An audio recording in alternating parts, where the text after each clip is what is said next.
Okay, we're now going to go over how to make shifts, assign them, and publish your schedule so your employees can view the schedule. I'm now working on CanUS because they have other employees added. So I wanted you to see what it looked like once you have your employees added. So very basic, very simple. The first thing we need to do is make sure we're staying within labor budget. And how we view the budget is we go to forecast tools down here. We turn that on, and then I need to change this forecast by from sales to hours.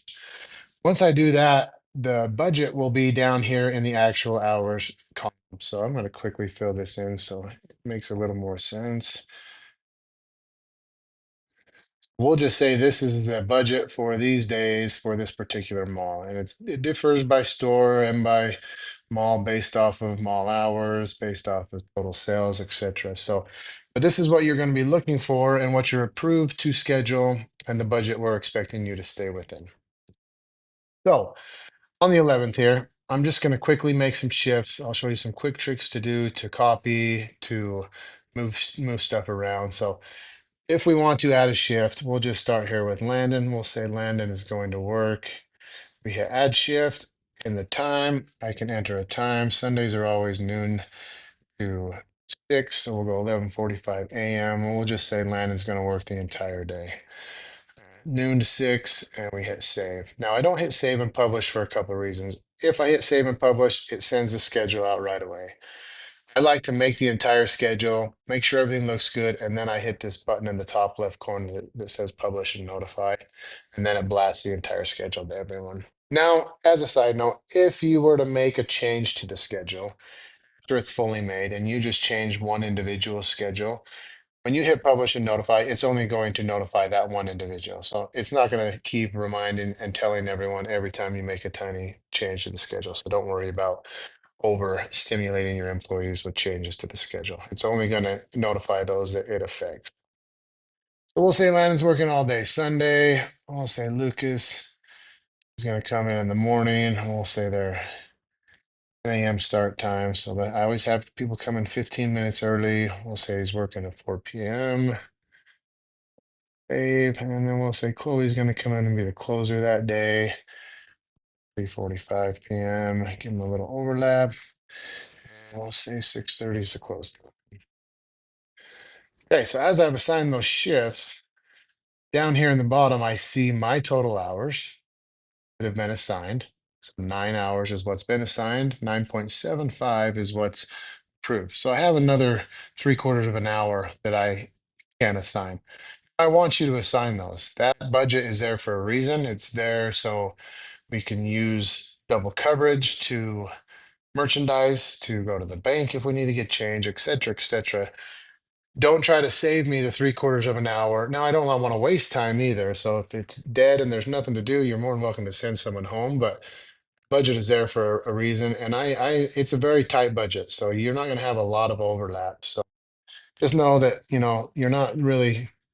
I love saving money, but I also want to make sure you're not overwhelmed and doing all the work. So use that extra 3/4 of an hour to bring someone in a little earlier so we have a little more double coverage. So I'm going to edit Chloe. I'm going to hit the pencil there. We'll just say we're going to have her come in at 3 p.m. now.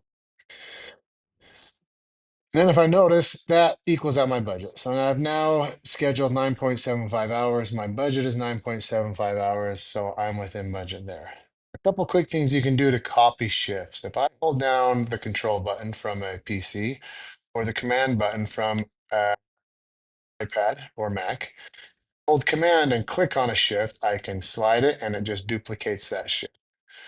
I'm quickly going to go through and just assign some shifts accordingly. We'll say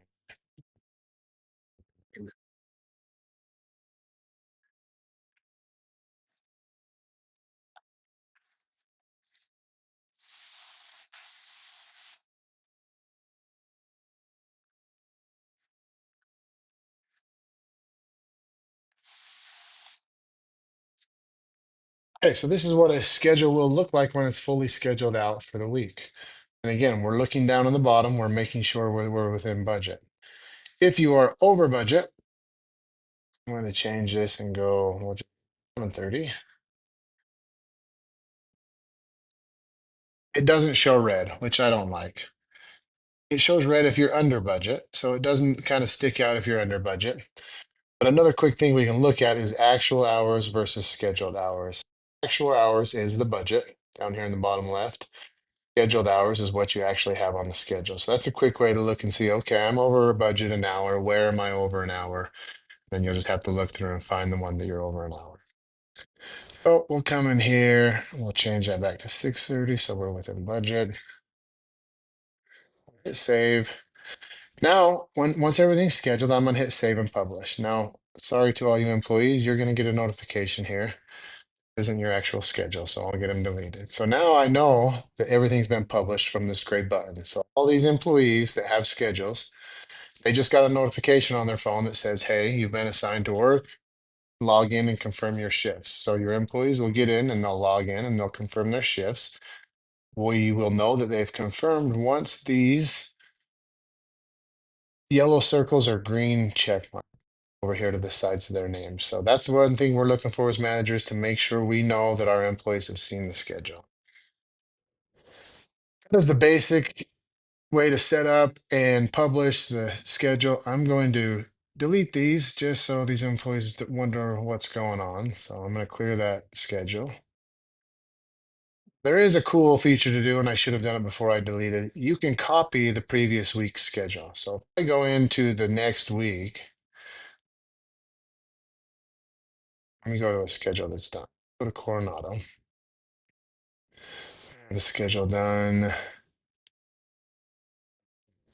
First to the seventh is scheduled. So if I go into the following week, we're blank. If I want to hit these three dots and I hit the three dots, if I hit the add button right here, copy previous week's schedule, I hit allow conflicts, we hit copy, it's going to automatically paste everything from the week before into here. And now it's quick and easy for me to say, okay, this employee's not going to be able to cover that night, so I'll move that here. You can move stuff around, etc. Again, once it's done, we hit the publish and notify button, and now all these employees just got the notification about the new updated schedule. But now it's up to us to communicate with our employees to make sure that they can work the schedules that they've been assigned, make any changes that need be. We want schedules done 2 weeks in the future every Friday. So every Friday, I want to see 2 weeks of future schedules done. The first week in the future should be fairly solid with very minimal change. The second week schedule should be, is one that we can kind of, that is need be because we still have 2 weeks to make those changes. That's the basicness on how to make and assign shifts